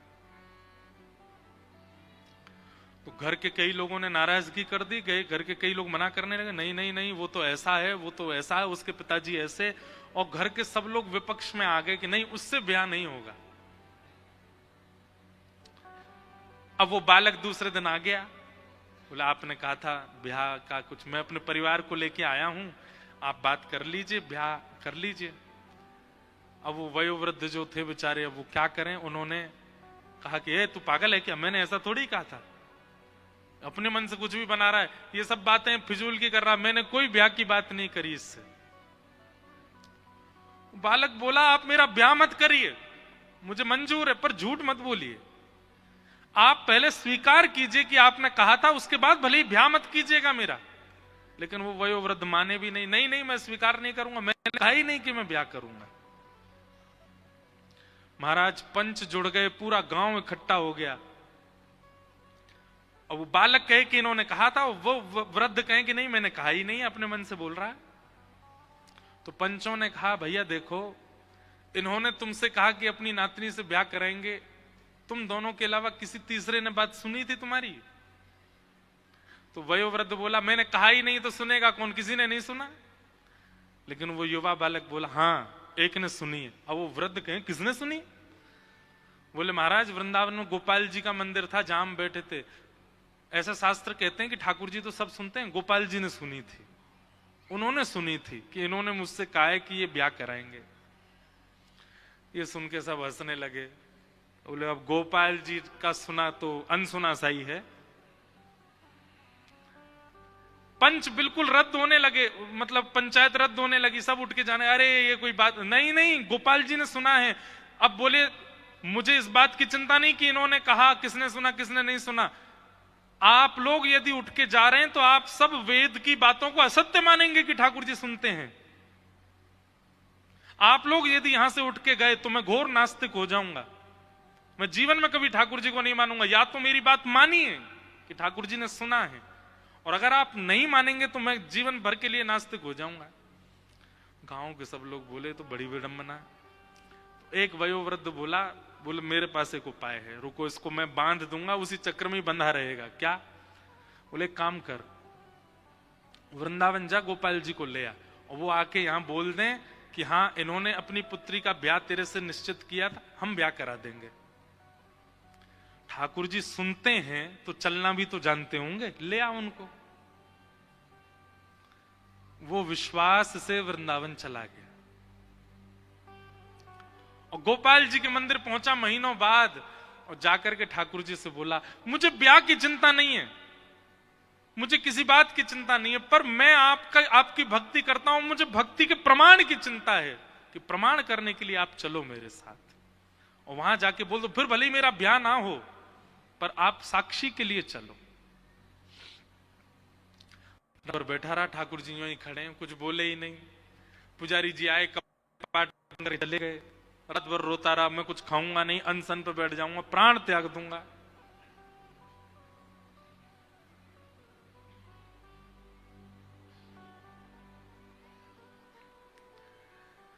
रात भर रोते रोते ब्रह्म मुहूर्त हो गया, सिर पटकने लगा अपना द्वार पे ही। इतने में ही भीतर कपाट के अंदर से ठाकुर जी बोले ए पागल, ये कलयुग है और कलयुग में मैं स्थिर मूर्ति बन गया हूं, मूर्ति कोई चलती है क्या? बाहर से वो वैष्णव बोला मूर्ति बोलती भी तो नहीं है, आप बोल क्यों रहे हो? बोल रहे हो तो इसका मतलब चलना भी जानते हो। इतने में ठाकुर जी स्वयं प्रकट हो गए, प्रकट होके अपने आप कपाट खोल के उसके सामने आके ठाड़े हो गए। वाह रे जिद्दी, तेरी बात मान गए हम। ठाकुर जी बोले बैठ यहीं पे। बोले तुझे ब्याह की इतनी जल्दी, हम वृंदावन में किसी से ब्याह करा देते हैं तेरा। बोले नहीं, मुझे ब्याह नहीं करना है, मुझे उससे भी ब्याह नहीं करना, पर आपकी भक्ति पर प्रश्न उठाए, इसके लिए चलो मेरे साथ। ठाकुर जी बोले कैसी बात करता, मैं कैसे चला जाऊं इतनी दूर? बोले आप परमात्मा हो, आपके लिए दूरी क्या है? यहां से वैकुंठ इतना दूर है, यहां से सूर्य इतना दूर है, यहां से चंद्रमा, आप तो सब जगह चले जाते हो। उड़ीसा आपके लिए क्या, एक पांव फलांगों से पहुंच जाओगे, चलो। ठाकुर जी बोले देखो हम ऐसे नहीं चलेंगे। 8 बार भोग लगता है वृंदावन में हमारा, सुबह से रात्रि तक, और रास्ता में भी 8 बार भोग की व्यवस्था करो तो हम चले। बोला मैं कर दूंगा व्यवस्था, पूरी अपनी संपत्ति लुटा दूंगा, लेकिन आप चलो। भगवान पीछे पलट के मत देखना, भोग पाने के बाद जब हम चला करेंगे तो हम पीछे चला करेंगे, तुम आगे आगे चलना। बोले क्यों? बोले हम मधुर मधुर मुस्कान, मधुर मदाल, मधुर मधुर ढंग से चलते हैं, कहीं हमारी किसी छवि पर तुम मोहित होकर प्राण त्याग दिए तो? हमारी छवि तो प्राण हरण कर लेती है, अब हमारी किसी छवि पर तुम्हारे प्राण चले गए तो वन में अकेला रह जाऊंगा मैं। इसलिए तुम पीछे मत देखना। उसने कहा कि मुझे कैसे पता चलेगा कि आप चल रहे हो? ठाकुर जी बोले हम नूपुर पहन के चलेंगे, नूपुरों की आवाज आएगी तुमको। ठीक है। महाराज पूरे वृंदावन से खूब सामग्री खरीदी उसने, और ठाकुर जी को लेकर के रात्रि में ही निकल पड़े। ठाकुर जी नूपुर बजाते भये, टेढ़ी मेढ़ी सी चाल, लटक झटक करके चल रहे हैं, कभी कोई रूप बना में, कभी कोई। हमारे यहाँ इतने सुंदर सुंदर पद हैं ठाकुर जी की चाल के, चलते सीधे नहीं है, टेढ़े मेढ़े ही चलते हैं।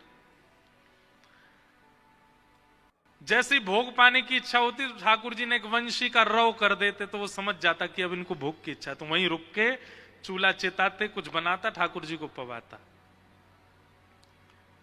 जैसे ही उड़ीसा आया, समुद्र के तट पर पहुंचे, चलते चलते ठाकुर जी के नूपुरों की आवाज आनी बंद हो गई।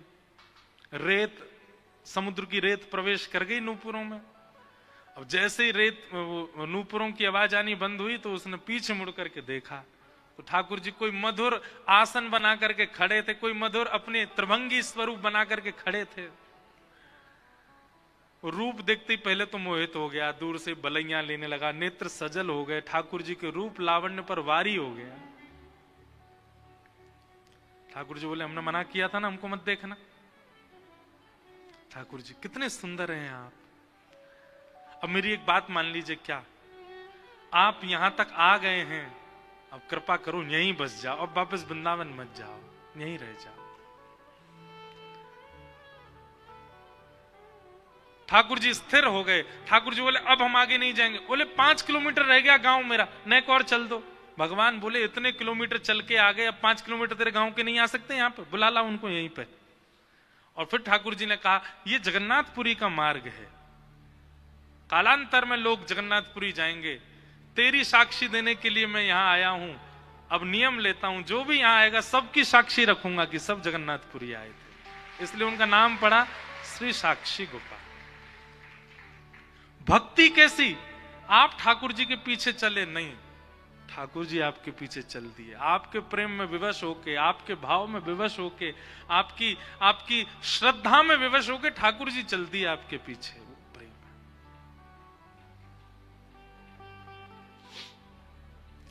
और फिर भगवान ने साक्षी दी और गांव के लोगों ने उसका ब्याह करा दिया। ठाकुर जी ने ब्याह की भी साक्षी करी। ऐसे श्री गोपाल जी। तो भक्ति की प्रधानता आपकी तत्परता नहीं, आपकी तत्परता से ठाकुर जी प्रसन्न होकर ठाकुर जी आपके अधीन हो जाएं। आप कहो मेरा प्रधानमंत्री जी से बहुत प्रेम है, सबका ही प्रेम है, सभी उनसे प्रेम करते हैं, पर आपका प्रेम तब माना जाए कि वो भी आपसे प्रेम करे। ठीक वैसे ही ठाकुर जी से तो सब प्रेम करते हैं, ठाकुर जी के पीछे तो सब चल रहे हैं, पर श्रेष्ठ वो ठाकुर जी जिसके पीछे चल रहे। ये कथा क्या है? कथा निर्माण करती है श्रोताओं का। कैसा निर्माण? कि ठाकुर जी को हम लुभा जाएं, ठाकुर जी को हम भा जाएं, और हमारे रूप से, स्वरूप से, स्वभाव से ठाकुर जी रीच करके हमारे पीछे। अनुब्रजाम में हम नित्यम, हमारे पीछे पीछे ठाकुर जी चलने लग जाए। ऐसी भावना। तो भीष्म पितामह भगवान से कहते हैं प्रसन्न हो जाइए नाथ। ठाकुर जी मंद मंद मुस्कुरा रहे हैं और भीष्म पितामह भगवान की स्तुति गाते हैं।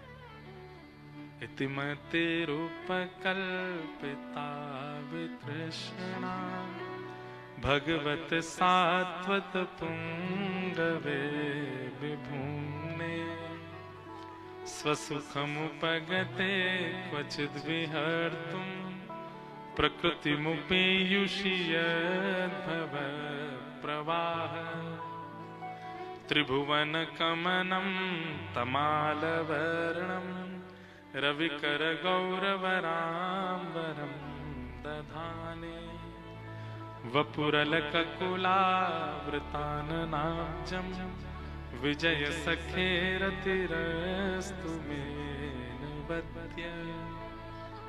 बहुत सुंदर स्तुति है भीष्म पितामह की। अब इसका भाव हम कल सुनेंगे। बंधुओं, कल कथा का चौथा दिवस है और कल कथा में ठाकुर जी का नंद घर जय कन्हैया सागर में आनंद भयो जय कन्हैया। कल बढ़िया पीले पीले वस्त्र पहन के आना, भाई लोग हमारे पीले पीले स्वाफा बांध के आना, पीले पटका डाल के आना, पीलो पीलो चंदन लगा के आना, बढ़िया सज धज करके सब लोग आना। कल ठाकुर जी का जन्मोत्सव होगा और कल बड़े आनंद के साथ, देखो वसंत पंचमी भी है कल। कल आधे दिन के बाद वसंत पंचमी प्रारंभ हो जाएगी, तो वसंत के भी पद गाएंगे, वसंत पंचमी के भाव भी सुनाएंगे और ठाकुर जी का मंगल जन्मोत्सव भी कल कथा में बड़े भाव से मनाया जाएगा। ज्यादा महंगे आभूषण पहन के मत आना, चश्मा संभाल के आना, खूब आनंद के साथ कल नाचेंगे गाएंगे, नंद घर आनंद भयो, खूब उत्सव मनाएंगे। आप सब लोग बिल्कुल सावधानी से कल आइएगा। सबको जय श्री कृष्ण। जोर से बोलो जय श्री कृष्ण, जय श्री कृष्ण, जय सिया राम, जय सिया राम, जय श्रीमन नारायण। जय श्री